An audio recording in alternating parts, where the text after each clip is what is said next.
ছাত্রলীগের পুনর্বাসন ও মাদকের সাথে জড়িত কাউকে হলে উঠতে না দেওয়ার দাবিতে বিক্ষোভ মিছিল করেছে জাহাঙ্গীরনগর বিশ্ববিদ্যালয়ের শহীদ সালাম বরকত হলের সাধারণ শিক্ষার্থীরা।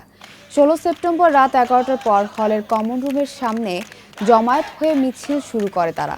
পরে হলের দ্বিতীয় তলা হয়ে উত্তর পাশের গেট দিয়ে বের হয়ে মূল ফটকে এসে সংক্ষিপ্ত সমাবেশের মাধ্যমে শেষ হয়। সমাবেশে সাধারণ শিক্ষার্থীদের পক্ষ থেকে 2 দফা দাবি জানানো হয়।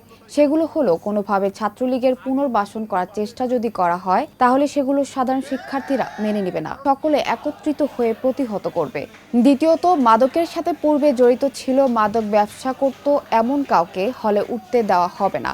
জানা গেছে এর মধ্যে বেশ কিছু ছাত্রলীগ কর্মীদের বিশ্ববিদ্যালয়ের হলে উঠানো হয়েছে। এদের মধ্যে একজন ছাত্র আন্দোলনে হামলার সাথে সরাসরি জড়িত ছিল বলে অভিযোগ শিক্ষার্থীদের।